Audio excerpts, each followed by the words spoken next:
el lado del manejo digamos, de lo que ha sido los dineros públicos. Ella fue durante mucho tiempo tesorera general de la República y hoy en día está al frente de una institución que se llama la UGPP. Estamos hablando de Gloria Cortés. Doctora Gloria Cortés, ¿qué es la UGPP? Y muy buenos días. Buenos días, Héctor. La Unidad de Gestión de Pensiones y Parafiscales, UGPP. Aquí desarrollamos dos funciones principales, una reconocimiento de pensiones y otra el velar por el adecuado y oportuno cumplimiento de las obligaciones de la protección social, aportes a los subsistemas de pensiones, salud, riesgos profesionales, cajas de compensación y CBF y SENA. Bueno, esa labor ahora viene siendo, y ayer lo hablábamos en la reunión que tuvimos con usted, viene siendo una labor, además de gran apoyo para lo que tiene que ver con el tema de la protección social, también una forma de que los colombianos vayan entrando en razón de la importancia de que hagan sus aportes, ¿no? Sí, correcto, Héctor. Desde el primer estudio de evasión en este frente, se determinó que la evasión en aportes a la protección social era cerca del 28% anual. En ese momento, que fue en el año 2012, esta evasión significaba anualmente 16 billones de pesos aproximadamente. Hoy en día, con la última medición que está hecha al 2015, esta evasión está alrededor del 17%. Pero lo que llama la atención es la gran evasión en el segmento de independientes. En el año 2012 era cercana al 80%. En esta última medición está alrededor del 62%. Sigue siendo muy alta, aun cuando ha presentado una recuperación. Pero también hay que reconocer que esta recuperación no solamente está dado por la gestión que viene adelantando la unidad, tratando de generar la cultura de cumplimiento, sino también por medidas adoptadas por el gobierno nacional. Bueno, la UGPP está llevando a que, digamos, o ayuda a que los colombianos hagan mejores aportes, pero además se está volviendo un eslabón clave para que, digamos, para que la formalidad cada vez crezca más. Hoy en día una persona que es un trabajador independiente o tiene ingresos adicionales fuera de los de su trabajo, los lleva a que la UGPP les haga un llamado y les diga, oiga, esa platica además que están recibiendo o esa platica usted como independiente que está recibiendo, eso genera unas obligaciones en materia de recursos para para la propia protección social del individuo que trabaja o que recibe esa plática además, ¿no?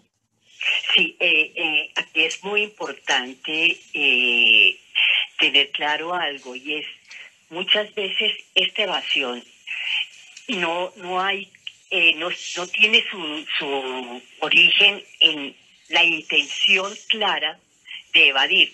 Muchas veces es por desconocimiento. Por ejemplo, lo que tú estás diciendo, no se entiende o no comprende que la obligación de aportar no es solamente por los recursos que se devengan en una vinculación laboral, sino también si simultáneamente se están generando ingresos por actividades que se desarrollan en forma independiente. Sobre esos recursos también hay la obligación de aportar. ¿Hasta dónde va? Es hasta un límite que lo determina la ley, que es hasta cuando conjuntamente no vayan a superar los 25 salarios mínimos. Es decir, si yo estoy vinculada laboralmente y devengo 10 salarios mínimos y como independiente genero 5 salarios mínimos mensuales, yo estoy en la obligación de aportar en los dos frentes. Si yo devengo 20 salarios mínimos como dependiente y como independiente 15 salarios mínimos, solamente aporto hasta los 25 salarios mínimos conjuntamente, pero es una obligación de aportar tanto por los ingresos que genero, que devengo como dependiente como independiente. Me llamó la atención una cosa, que los pensionados, si reciben una platica, además también tienen que aportar. Claro que sí, en los pensionados la obligación siempre es aportar a salud, pero si adicionalmente generan ingresos por otras actividades, arrendamientos, consultorías, contratos que hagan como independientes, también tienen la obligación de aportar, de continuar aportando a salud sobre esos otros ingresos. Nuevamente el límite está hasta los 25 salarios mínimos. Bueno, para medir, usted nos estaba dando unas cifras de cómo está la evasión frente a los trabajadores que están, digamos, vinculados mediante contrato y los trabajadores independientes. Pero las empresas, ¿qué disposición tienen de que esa formalidad se logre? Porque hay empresas que a veces prefieren seguir en la informalidad porque eso les evita, digamos, hacer algunos aportes que tendrían que hacer. Tenemos lo siguiente, a nivel de empresas, la evasión en el año 2012 estaba alrededor del 17%. Hoy en día esa evasión está en el 7%. Lo que es importante tener claro es que en esta evasión del 7%, si uno segmentara las empresas por tamaños, encontraría que el porcentaje de evasión de las micro y pequeñas empresas superaría bastantes puntos ese 7%, porque ahí es donde está concentrada la informalidad. El llamado que se hace es que con esa informalidad están afectando la vejez y en caso en lo que nos referenciamos a pensiones, están afectando al trabajador y a sus familias. Son personas que le dedican el tiempo y los años a trabajar para terminar al cabo de los 25, 26 años sin posibilidad de pensión. En eso también han llamado a los trabajadores para que no acepten ese tipo de acuerdos con los empleadores, tratando de que los convencen de que se vayan por el régimen subsidiado en salud.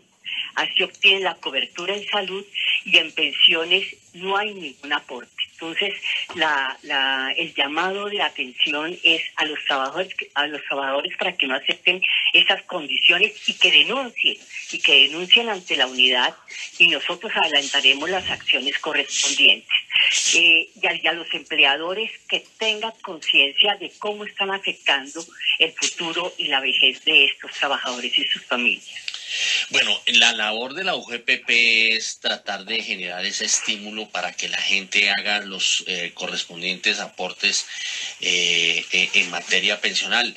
Pero aquí en la mesa hablábamos con Daniel Velandia de Credicor Capital y él planteaba la necesidad de una reforma en materia pensional, y hemos visto, y ayer también lo hablábamos en una charla que tuvimos, hay como una inquietud por parte de los trabajadores pensando en su pensión, porque hay dos regímenes en materia pensional. Uno de prima media, que es el que anteriormente adelantaba acá en Colombia el Seguro Social y ahora Colpensiones, y el de el ahorro individual, que es el que adelantan las administradoras de fondos de pensiones privados.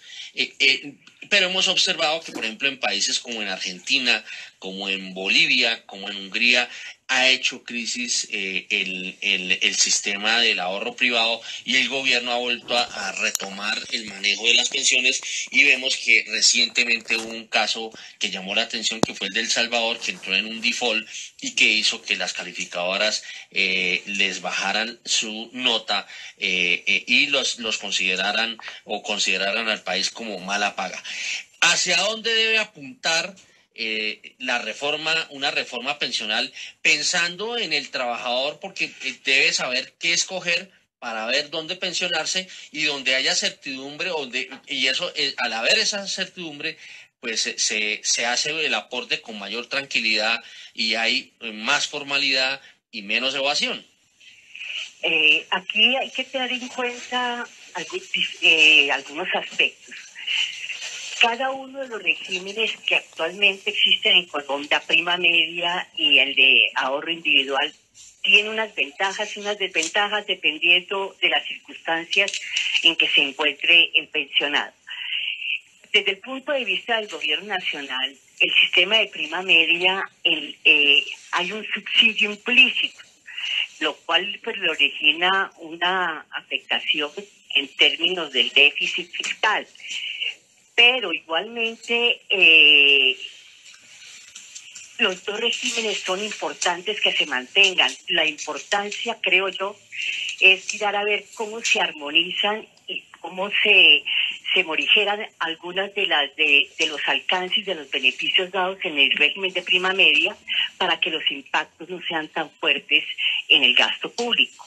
Pero sin que esto signifique que quien termine pagando y quien termine afectado sea el pensionado, donde los niveles y los valores de su pensión sean significativamente afectados. Yo creo que es entrar a mirar y analizar cómo se armonizan mejor estos dos regímenes, cómo se delimitan los alcances, pero en donde todo el mundo salga beneficiado con esto. Ya son las 7 de la mañana, 39 minutos. Agradecemos a la doctora Gloria Inés Cortés, quien es la directora de la Unidad de Gestión Pensional y Parafiscales, por haber estado con nosotros estos minutos en Primera Página Radio.